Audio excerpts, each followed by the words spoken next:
Amigos de Pasión por el Deporte, sean bienvenidos a una edición más de nuestro podcast, el episodio número 20, un episodio con unos problemas, varias semanas intentando conseguirlo, pero que al fin hoy tenemos una invitada especial, Marie Ferro, periodista de Meridiano Televisión. Como siempre acompaña Luis Mejía. Marie, bienvenida.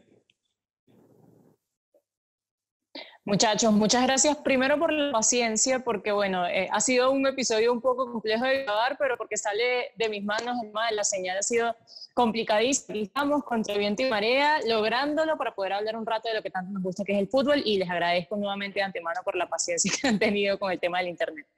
María, preguntarte del principio, ¿cómo has pasado esta cuarentena? Para ti, amante del deporte igual que nosotros.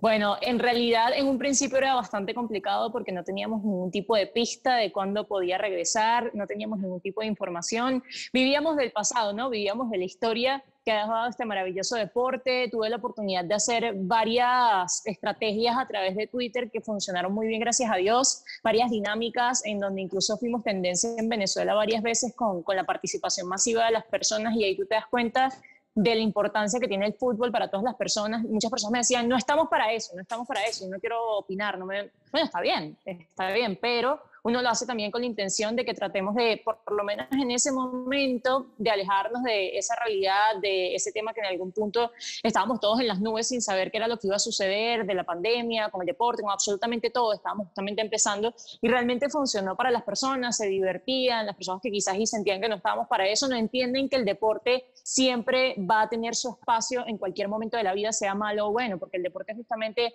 hace eso, ¿no? Hace que nos desconectemos un momento, que pasemos esos 90 minutos en el caso del fútbol, o que pasemos esa discusión en el caso de que no exista el deporte porque hay una pandemia mundial, pero que podamos vivir de esa historia. Y bueno, realmente pasándolo con la familia, tratando de inventar, tratando de crear contenido. Fue positivo, creé mi canal de YouTube. Cuando pensamos en las cosas, bueno, no siempre todo es negativo, tienes que sacarle provecho en algún punto, y así es como he estado viviendo la pandemia.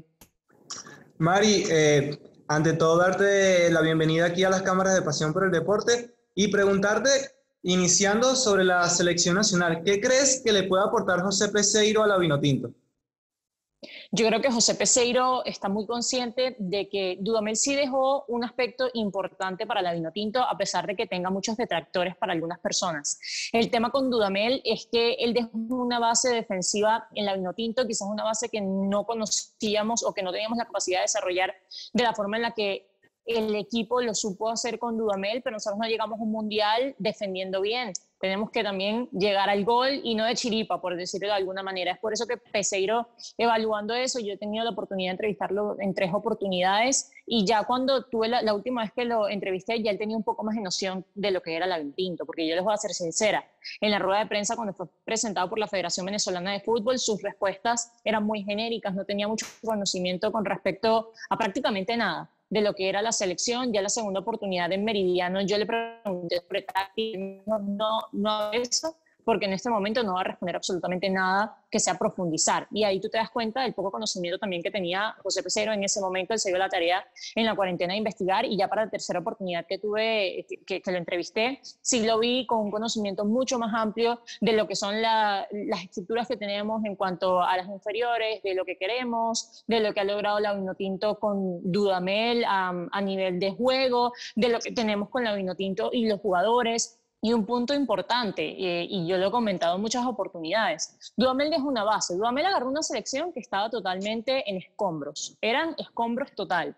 Hizo una renovación, hizo esta transición de jugadores jóvenes con jugadores experimentados, y lo vemos tal cual. Y hoy José Peseiro va a poder gozar de tener una guía perfecta de lo que es una plantilla ya prácticamente confeccionada. Conocemos los 23 convocados del próximo partido en donde esté la Vinotinto, y lo vamos a saber porque ya hay una estructura, porque además sabemos quiénes merecen estar, porque además están viviendo momentos geniales, tanto los que llevan mucho tiempo en la Vinotinto como los jugadores que acaban de llegar, pero que ya aportan algo sumamente importante. El caso de Sotelo, el caso de Yángel Herrera, el caso de incorporar a Darwin Machís. Entonces, ¿qué creo que le va a dar José Peseiro a la Vinotinto? Respondiendo estrictamente tu pregunta, José Peseiro está consciente de que tiene que finalmente dar ese equilibrio a la selección en la parte de ataque, en la parte ofensiva de la selección. Y él comentaba que va a tratar de que la Vinotinto se atreva atreva un poco más, de que deje un poco el repliegue, de que deje un poco esas transiciones excesivas o que sea únicamente por banda, que la Vinotinto se atreva a atacar con velocidad, con Murillo, con Sotelo, con Leonardo Machís en cualquiera de las opciones, pero quiera una Vinotinto mucho más dinámica. Incluso yo creo que se va a arriesgar a jugar con algún 10, vamos a ver, pero vamos a ver una Vinotinto un poco más ofensiva. Además, esa es la esencia de José Peseiro. No lo va a cambiar de la noche a la mañana, eso no va a ser así, porque aparte el tiempo es muy corto, tienen mucho tiempo los jugadores primero con falta de actividad. Cuando regresemos me imagino que no va a haber mucho tiempo para prepararnos, pero poco a poco va a tratar de introducir ese aspecto ofensivo en la selección. Bueno, María, ya que hablas de formaciones, de la forma de juego de la selección nacional, Peseiro tiene una selección de juego, una formación de juego muy parecida a lo que hacía Rafael Dudamel, jugando de las más utilizadas en su tiempo en Europa. Así había sido el 4-4-2 con un medio campo muy poblado, y el 4-5-1 o 4-2-3-1 también, que eran formaciones que utilizaba también Dudamel en su momento, rotándola también con el 4-3-3. Pero esto igual influye, también decía Carlos Domínguez, que lo entrevistamos, influye también en un juego por las bandas, a desbordar por las bandas, a utilizar a John Murillo, a utilizar a Darwin Machís, a explotar las bandas, sacrificando, como tú decías, utilizando un 10 como Otero, pero habría que sacrificar a un jugador como Junior Moreno, que te quita quizás el robo de pelota, utilizando nada más ahora a Yángel Herrera y a Tomás Rincón. ¿Crees que esto puede afectar aún más en el tema defensivo, que quizás iba como poco a poco solidificando en esa parte defensiva, quizás con el medio campo un poco más poblado, con 3 jugadores que te robaban pelota? Esta vez tendrías que sacrificar a uno, que sería Junior Moreno, y tendría que ahora optar por perder un poco de control de pelota en la mitad de la cancha y optar quizás a dejar esa parte vacía. ¿Crees que esto pueda suceder en la selección? O sea, perdiendo el control del medio campo. Lo que pasa es que Sí, lo que pasa es que Dudamel encontró una fórmula en un partido amistoso frente a Japón, que era justamente ese tribote con Junior Moreno, con Yángel Herrera y con Tomás Rincón. Esa fórmula funcionó en algún punto, pero no podemos pretender jugar absolutamente todos los partidos así, en recuperación y en transiciones defensa-ataque con velocidad por las bandas. Y en cierto punto la Vinotinto se volvió demasiado predecible, una selección que solamente se dedicaba a esperar. Yo creo que el 4-3-3 pudo ser una solución en algunos aspectos, pero nos dimos cuenta en ese partido trascendental en Copa América, en donde agarrábamos a Argentina en un momento álgido en cuanto a funcionamiento, en cuanto a piezas en la convocatoria, en donde incluso Venezuela tenía más fichas puestas que la misma Argentina, y tuvo un planteamiento que no fue el indicado por mantenerse arraigado a ese único 4-3-3 que le funcionó a lo largo de esos partidos amistosos más que todo. Entonces, ¿qué pasa? Yo creo que al romper el tribote se puede arriesgar un poco más, sí, a nivel defensivo, pero también hay algo que es una ley universal en el fútbol, y es que también teniendo el balón tienes una forma de defenderte. Yo creo que para poder, yo no sé si Peseiro se vaya a atrever a cambiar totalmente a un 4-4-2, porque si había un plan B de Rafael Dudamel era con un 4-2-3-1. Yo creo que Peseiro llegaría incluso tratando de hacer un pequeño cambio con la Vinotinto al 4-2-3-1, agregando a un jugador que juegue de 10, vamos a ver quién podría ser esa pieza, pero todos los jugadores van a tener una responsabilidad defensiva máxima. Y especialmente Tomás Rincón y Yángel Herrera van a tener que ser muy inteligentes al momento de tomar decisiones, de llegar al área. Ellos van a tener que intercambiarse muy bien esos roles. Yo no lo veo imposible, pero si siempre pensamos, si se rompe el tribote, la Vinotinto va a ser más débil defensivamente. Si siempre pensamos eso, entonces nunca vamos a poder desarrollar bien el aspecto ofensivo que buscamos. Quizás y tener un poco más de movimiento en el medio campo. Las transiciones rápidas funcionan, pero no puedes depender netamente de eso a nivel ofensivo, porque como te dije anteriormente, se vuelve totalmente predecible. Ya nosotros sabíamos que la Vinotinto iba a esperar una recuperación, iba a hacer una transición rápida con desborde, quizás y con Darwin Machís o con John Murillo en algún aspecto, y que el cambio o el primer cambio iba a ser Jefferson Sotelo. O sea, ya era demasiado maquinado, ya lo conocíamos absolutamente todo. Y nosotros lo vemos como analistas, y obviamente las selecciones o los equipos a los que se iba a enfrentar la Vinotinto ya lo conocían de raíz. Entonces, la Vinotinto se volvía una selección que era a la suerte si llegaba o no el gol al momento de encontrar un pequeño espacio. Creo que tenemos que tener jugadas más elaboradas. Yo sí creo que es necesaria la presencia de un 10, pero los jugadores también están entendiendo, también por el nivel que están presentando en los distintos equipos, que tienen que tener retroceso, que tienen que tener sacrificio. Y tomando eso en cuenta, entonces vamos a tener una Vinotinto que tenga la capacidad de tener un balance, de hacer un equilibrio entre defensa y ataque. No podemos pensar siempre, tenemos que ser demasiado ofensivos, entonces quieren poner a Otero, quieren poner a Jefferson, quieren poner a Darwin, quieren poner a Murillo, y ahí también desnudas la defensa. Entonces tenemos que encontrar ese equilibrio entre lo que es la defensa sólida y el ataque. Y por supuesto nosotros no podemos esperar una Vinotinto de Barcelona de Guardiola, no podemos esperar un Vinotinto de la España que quedó campeona en Sudáfrica 2010, porque tampoco Peseiro pretende que la Vinotinto sea dueño del galón, pero sí que se atreva un poco más, que se arriesgue un poco más, que tome decisiones, que tenga ese 10, ese jugador que piensa un poco más, que se mete entre los espacios, que hace jugar al equipo, y eso es importante también, no solo apelar a esas transiciones rápidas por la banda. Yo creo que el esquema que podría utilizar Peseiro es 4-2-3-1 en un principio, y luego capaz de mutar a un 4-4-2, que no es un esquema que sea ajeno a la Vinotinto. Nosotros históricamente hemos jugado con un 4-4-2 realmente. Y también es una buena opción. Mario, una temática que estuvo en los últimos días o meses, por así decirlo, corriendo en Venezuela es la despedida de Arango. ¿Crees que se pueda dar la despedida del número 18 de nuestra selección muy pronto? Yo creo que esas declaraciones sí marcaron un antes y un después. Creo que hizo que la federación y quizás el técnico también entendieran la magnitud de eso, también por la presión que se generó en torno a esas declaraciones de Juan Arango, esa presión mediática, por decirlo de alguna manera. Juan Arango fue tendencia, y no quizás y por declaraciones que dio a lo largo de las entrevistas, sino porque precisamente dijo que no tuvo una despedida y que se quedó esperándola. Yo tuve la oportunidad de entrevistar al Zurdo Rojas, tuve la oportunidad de entrevistar a Reni Vega, y también me comentaban que ellos sentían ese vacío de no haber sido despedidos de la forma en la que lo merecían. Para algunas personas quizás y Reni Vega, o dirán que Reni Vega no es digno de tener una celebración, lo que sea, pero quien diga eso no conoce la historia de nuestro deporte. Reni Vega ha sido un arquero histórico para nuestra selección y lo merece tanto como el Zurdo Rojas. Por supuesto, Juan Arango es el fútbol venezolano en persona. O sea, si tú quieres describir el fútbol venezolano y a nuestra historia y la historia de la Vinotinto, tú pones una foto de Juan Arango y la gente va a decir, ok, es la Vinotinto. Y sinceramente, bueno, algunas personas dirán que es Stalin Rivas, pero Juan Arango es número 1 de Venezuela. Lo que sucede es que habría que tomar en cuenta también que estamos en una situación mundial que atravesamos todos, esto no es un tema solo de Venezuela, y que si vas a planificar una despedida de estos caballos, porque esa es la verdadera palabra, tiene que ser con público, tiene que ser con el Olímpico o con Pueblo Nuevo o en el estadio que ustedes quieran o Cachamay, donde ustedes quieran, tiene que estar lleno, tiene que estar abarrotado de gente, porque es una despedida digna, que ellos sientan el calor del público, que ellos sientan el agradecimiento del público por todo lo que le dieron a Venezuela. Por eso inmediatamente no lo veo, porque yo todavía no veo a la gente entrando en masas a los estadios producto de la pandemia. Claro. Yo le propuse al Zurdo y a Reni Vega hacer un partido de despedida de los jugadores de la Vinotinto actuales versus los jugadores de la Vinotinto históricos. Y a ellos les encantó la idea, me dijeron, ¿dónde me anoto? Listo, vámonos, vamos a hacer eso.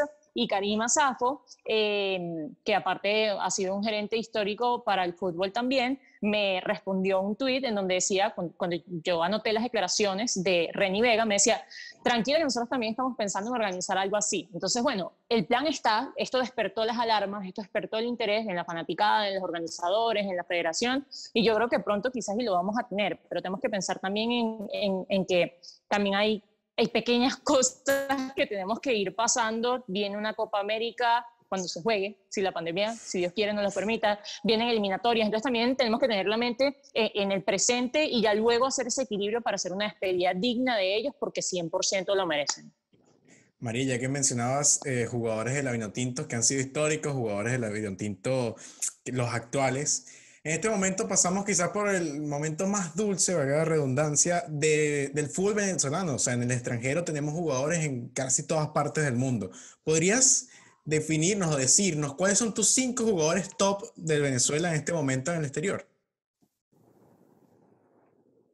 Claro, mira, yo me voy a decantar yo en realidad creo que son muchos los top, pero Tomás Rincón, jugador top de la Vinotinto, un inamovible, es nuestro capitán, es respetado en Italia y duélale a quien le duela, Tomás Rincón llegó a la Juventus y en una final de Copa Italia la bandera de Venezuela estuvo presente porque él estaba en esa plantilla.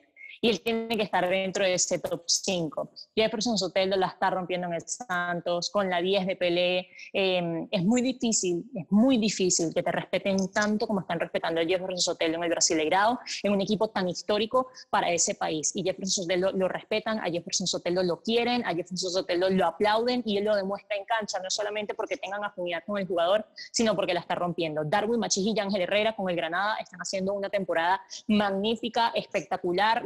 Este equipo llegó a la Liga Española, a la primera división de la Liga Española, tratando de aferrarse a esa primera división y están más bien tratando de entrar en algún puesto de Liga Europea. Eso de la temporada magnífica que está teniendo el Granada.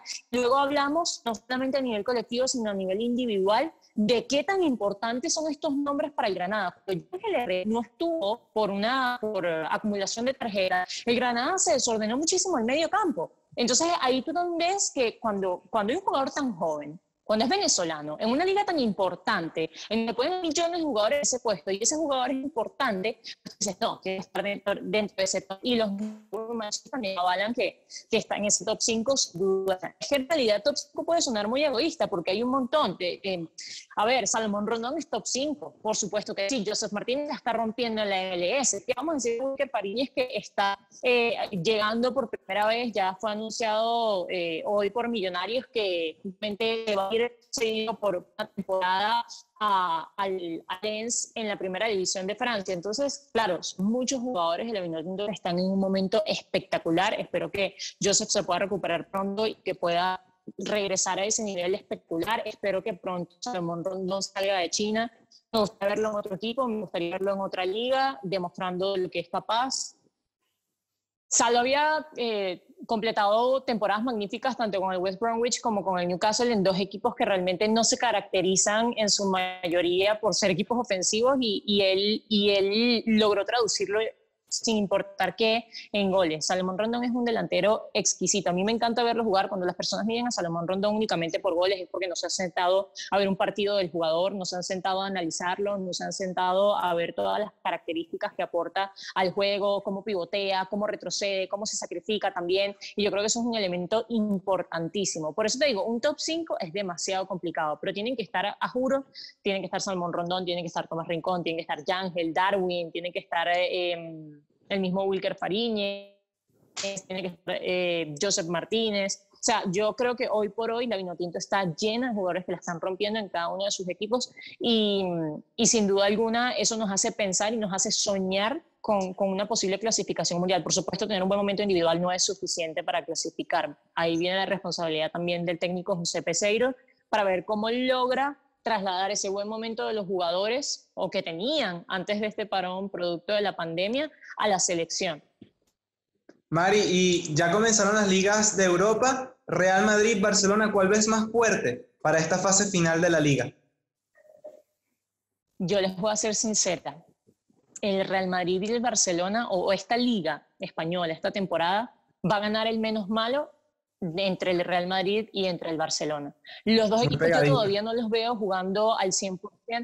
Sí, primero que un suspiro se puede escapar un punto y ya puede regresar el Barcelona al liderato, o viceversa, el Barcelona puede resbalar y más bien el Real Madrid alejarse y estar mucho más tranquilo. Absolutamente todo puede pasar. Quedan 7 jornadas para algunos equipos que todavía no han disputado esta jornada de liga. 7 jornadas como mucho quedarán, y en la Liga Española puede suceder cualquier cosa, y yo no veo a un equipo ampliamente superior. Si ayer el Barcelona ganó 1-0, fue en el último respiro, por los cambios, por lo que hicieron los jóvenes de la Masía, por lo que hicieron Ansu Fati, por esa proyección y esa explosión que demostró Riqui Puig. No fue ganado dándole algo. Igual el Real Madrid anteriormente, no ganan sobrados, pero ganan con convicción de juego. Entonces yo creo que esta liga está para cualquiera. Para quien diga que la liga ya está sentenciada, para mí está muy equivocado. Creo que dudan de las capacidades o de las cosas que puedan suceder, incluso extradeportivas, en la liga española. Para algunos quizás el Real Madrid se ve apoyado por los árbitros, luego el Barcelona, pero a mí me gusta mucho hablar de ese tema extradeportivo, porque al final, para las personas que sean fanáticas del Barcelona, por ejemplo, y consideren que el Real Madrid o que el arbitraje fue un robo en este partido de Madrid, por ejemplo, se han sentado a pensar que no estuviese pasando si el Barcelona hubiese jugado bien y no hubiese empatado a 0 frente al Sevilla. Entonces prefiero yo analizar lo deportivo antes que tratar de buscar culpables externos de acuerdo a un resultado de un juego. Porque quizás eso puede influir, pero nada de eso estuviese pasando si el equipo estuviese bien, si el equipo estuviese amalgamado, engranado, por decirlo de alguna manera, y además que Quique Setién, como técnico del Barcelona, por ahora está dejando mucho que desear. De Zidane no hay nada que decir, Zidane es un crack, lo ha demostrado y lo sigue demostrando, pero vamos a ver cómo está la plantilla. Habría que ver. También pasando a la Premier League, Marie, inicio complicado para los de Jürgen Klopp, que lograron un empate ante un equipo con un parado táctico impecable, como fue el Everton de Carlo Ancelotti, y que les coloca quizás un poquito más de fiesta a lo que iba a ser este final de la Premier League. ¿Crees que le puedan aguar la fiesta, valga la redundancia, a los de Anfield? No, imposible. Eso no va a pasar. Eso es imposible, imposible. Ya la Premier tiene campeón. Aquí lo interesante va a ser qué equipos van a estar en la lucha por puestos de Champions, en la lucha por puestos de Europa League. No hay forma ni manera de que el Liverpool pierda el liderato, de que deje de ser campeón de Premier esta temporada. Son 20 puntos. Por más que empaten, por más que cedan, por más que repartan puntos, allí está demasiado complicado. Quien le está pisando los talones ahorita es el City. Yo no digo que el City dependa únicamente de un jugador, pero pierde una pieza fundamental como Kun Agüero después de esa lesión. Yo le veo totalmente difícil, pero te voy a estoy muy decepcionada del Liverpool, no por premio, porque realmente ya es campeón de premio. Yo creo que eso era algo que estaba en la lista de cosas por hacer Jürgen Klopp y del Liverpool como tal, ser campeón de premio, quitar esa hegemonía al Manchester City, y vaya de qué manera, con 20 puntos por arriba. Pero a mí me decepcionó muchísimo que con una campaña como la que está contando en ese momento el Atlético de Madrid los hayan eliminado de Champions, viéndose ampliamente superiores en caso de plantilla, en caso de momento, por ejemplo, del Liverpool. El Atlético de Madrid lo eliminó. Con las personas que digan que Simeone es el antifútbol, que su estilo de juego, etcétera, etcétera, eliminó al actual campeón, eliminó a uno de los favoritos, que estaba jugando bien, que está completo en cada una de sus líneas, que sabe exactamente a lo que juega, que no es que está en un bache generacional, nada, en lo absoluto. Entonces eso me decepcionó un poco y no sé si le quita un poco de sabor a este campeonato de Premier, porque yo no digo que Liverpool fuese o estuviese obligado a quedar campeón de Champions, pero no a quedar eliminado en octavos de esa manera. Después de ser campeón. Y hablando de Champions, Mari, ¿cómo ves esta eliminación directa y nuevo formato de la UEFA Champions League que se implementará después de los octavos de final? Es decir, desde cuartos hasta semifinales. Sí, bueno, recordar que todavía hay algunos equipos que no han clasificado a cuartos y que por eso todavía estamos esperando allí donde se van a estar celebrando esos octavos de final, que van a estar muy interesantes. Tenemos el City Real Madrid, tenemos el Napoli Barcelona, que son partidos interesantísimos. Vamos a ver si el Lyon logra entonces finalmente eliminar a la Juventus, que tampoco es que anda al 100%. Va a estar interesante esos partidos por la lucha únicamente a pasar a cuartos de final. Y ya luego, respondiendo a tu pregunta, yo creo que había que encontrar soluciones, había que encontrar la forma de terminar este año la Champions, de tener un campeón. La Champions no podía quedar sin campeón en el año 2020. Y si las ligas regresaban, no había excusa por la cual la Champions no pudiese regresar. Ahora, va a estar muy interesante porque hay algunos equipos que se vuelven incluso favoritos por el simple hecho de que no son partidos de ida y vuelta. Por ejemplo, Pep Guardiola sabe muy bien cómo estructurar este tipo de partidos que son a juego único, que son de eliminación directa, por decirlo de alguna manera. Entonces, ahí habría que analizar todo el panorama de cómo lleguen todos los equipos ya cuando conozcamos cuáles son los que están inscritos en cuartos de final. Por supuesto, le quita quizás el sabor, ya la localidad no existe en ninguna de las ligas, tampoco va a existir en la Champions, van a jugar en Portugal. A ver, a mí me parece interesante. Si teníamos que ver un cambio de formato en la Champions, este era el año, pero por supuesto, cuando todo se normalice, yo espero que regresemos a los partidos de vuelta, y ya eso es algo que incluso anunciaron en la Champions, que esto es netamente por la temporada 2020, pero no me quejo, o sea, yo quería ver Champions, y si esa es la única forma, pues hay que hacerlo cumpliendo con todos los protocolos, porque aparte la salud de los jugadores y todas las personas involucradas siempre va a estar primero. Un formato que le favorece también al Cholo Simeone, que lo mencionaba hace unos instantes, porque ha sido uno desde los últimos años que ha pedido que por lo menos el gol de visitante no valga doble, y que esto lo ha afectado también. ¿Crees que el Atlético de Madrid, ya que mencionabas uno de los que ya está inscrito y que consiguió vencer ampliamente al Liverpool en octavos de final, crees que pueda lucir un poco favorito para volver a llegar a una final y esta vez vengarse donde perdió contra el Real Madrid en Lisboa?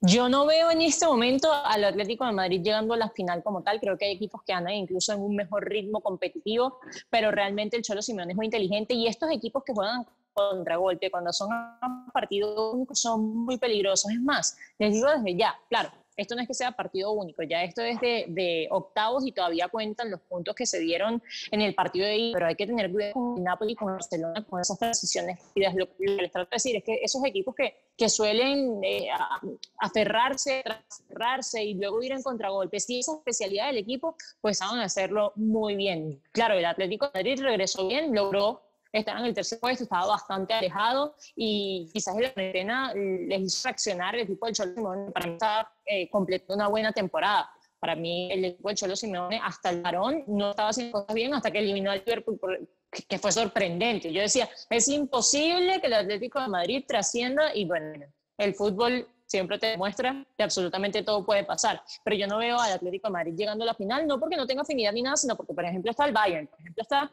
el City, que son dos equipos que andan extremadamente bien.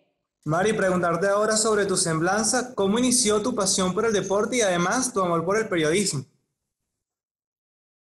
Bueno, realmente la pasión por el deporte muchas personas lo llevan como en la sangre o como a que a alguien se le inculca. En mi caso no fue así, yo solita disfrutaba realmente, y esto lo puede confirmar cualquier persona de mi familia, yo sentada sola en el cuarto o en la sala viendo fútbol, no fue alguien me vamos a ver fútbol, que te guste, único así quizás, pero no era algo constante porque no nos veíamos casi, nos veíamos que sí para cosas puntuales, en cumpleaños o en Navidad, o en celebraciones, en la familia por parte de papá, que tenía unos primos que me decían cuando era muy chiquita que si yo no era fanática del Barcelona significaba que yo estaba. Entonces fue que yo de forma hablar con mis primos, con mi familia de fútbol en líneas generales. Y recuerdo que cuando tenía 9 años o 10, no recuerdo exactamente, 9, por decirlo de alguna manera, conocí el Camp Nou, ya a los 14 tuve la oportunidad también de conocer el Bernabéu, me gustó muchísimo la esencia del fútbol y yo era la emocionada de la familia que quería ir a ver esos estadios. Mi familia estaban como, bueno, vamos a ver el estadio para acompañarla a ella. Y mi papá cuenta que mi bisabuelo y su papá, mi abuelo, yo no tuve la oportunidad de conocer a mi abuelo, mi bisabuelo sí, pero no tuve la oportunidad de hablar con él como tal en ese momento. Yo no estaba tan fanática del deporte en sí, que ellos eran muy fanáticos del fútbol. Ellos son españoles y me cuenta mi papá que mi abuelo se tenía que encerrar en el cuarto cuando jugaba su equipo los fines de semana y nadie le podía hablar. Entonces, básicamente, me imagino que de sangre viene por ahí la cosa. Y ya de gusto, de verdad, me encantó. Yo incluso jugaba con los niños en el colegio futbolito, me gustaba jugarlo y me gustaba verlo. Me gustaba jugar FIFA incluso con Nintendo o con el Play. Y sí fue como, fui entendiendo que me gustaba muchísimo el deporte. Y ya por otro lado, cómo llegué a ser periodista, pues, o mi interés realmente del periodismo fue porque en el Mundial de Sudáfrica 2010, solíamos ir siempre a un club que se llama la Hermandad Gallega de Venezuela, allí, y para el nosotros, o mi familia me llevaba todo el tiempo a ver los partidos de ese Mundial. Y de verdad lo vimos de forma genial. Ellos ponían en las canchas una cámara gigante en donde todos podíamos ver y España estaba haciendo un mundial genial, por supuesto algo histórico para la selección española, y cada día había más fanáticos, más personas en la cancha, y entonces tú veías el partido como si estuviesen en el estadio, la misma bulla, la misma energía, y esas transmisiones las veíamos a través de Meridiano Televisión. Entonces yo decía, oye, yo quiero hacer eso, yo quiero hacer eso que están haciendo. ¿Y cuál fue tu primera experiencia en este mundo del periodismo, María? Mi primera experiencia en el mundo del periodismo deportivo, les voy a confesar, y yo esto se lo he dicho a muchas personas, a mí me y que hay un youtuber que está buscando una muchacha para que aparezca en sus videos. Ahí estudiando una comunicación social, no tenía nada que ver en el medio. Y resulta que es el de Cracks, no sé si conocen, el de Cracks, que ha sido una plataforma inmensa. Cuando yo aparecí, estaba empezando, ¿no? Aparecí con 2 o 3 videos realmente, pero esa fue mi primera experiencia con algo relacionado al deporte. Y luego yo hice un curso de locución en una empresa que se llama Locutores del Futuro, y allí estaba Yubelia Churi, que es periodista deportiva, y ella tenía contacto con Jesús López, que estaba en una reunión de la UFPB, y Jesús, que trabajaba en ese momento para Radio Deporte 1590M, le comentó que necesitaban una figura femenina para el programa Pocato, un programa histórico de fútbol venezolano realmente. Y Yueli le comentó que estaba una muchacha que estudiaba en el curso que ella dictaba junto a su esposo Miguel Zambrano y que me gustaba mucho el deporte. Me recomendó que hiciera el casting, etcétera, que conociera a Jesús López para ver si cumplía con los requisitos para poder estar en el programa. Y así fue que llegué yo a Radio Deporte 1590M, así fue que conocí a Jesús López, y esa fue mi primera experiencia en los medios, fue en Radio Deporte 1590M, y no me arrepiento para nada que mi primera experiencia haya sido ahí, en la casa en donde crecieron periodistas deportivos importantísimos de nuestro país, y en la radio especialmente, que es un medio tan maravilloso. Mari, ya para culminar, ¿con qué sueñas y cuál es tu próxima meta? Bueno, mi sueño, yo creo que de todos los periodistas deportivos realmente es poder estar presente, trabajar en el momento en que la Vinotinto canta por primera vez el himno de Venezuela en un mundial. Ese soñado, ese momento en que la Vinotinto mundial por primera vez en nuestra historia. Y yo sueño con estar presente, pero no viéndolo, porque ya uno ha vivido muchas cosas de la Vinotinto. Mi sueño realmente es estar presente en ese momento, bien sea en una transmisión, bien sea con la selección, en el momento, en el lugar como tal, y espero que en algún momento eso se pueda cumplir. Y las metas, realmente yo por ahora estoy viviendo mucho en el presente, estoy pensando mucho en Difusión Latina 97.7 FM, en el programa que tengo junto a Eduardo Pino en Tiempo Extra, en Meridiano Televisión, que es un sueño cumplido. Primero, trabajar en Meridiano Televisión. Segundo, que confíen tanto en uno. Tercero, trabajar en un programa histórico como Tercer Tiempo y Ancla de Tercer Tiempo. Entonces, estoy tratando de vivir eso, por supuesto no tiene ciertas metas más adelante, pensando en ligas internacionales, pensando también incluso en formar parte y aún más de nuestro fútbol venezolano. Yo quisiera en algún momento encontrar la forma de ver cómo puedo aportar desde otro punto de vista, no solamente desde el punto de vista de periodista como tal, en nuestro fútbol venezolano, aportar ese granito de arena. El fútbol venezolano es una mina de oro y las personas tienen que entenderlo. Las personas siempre se apartan del fútbol venezolano pensando en todos los problemas que hay, quizás y de los equipos o de directivas o de nivel, y en la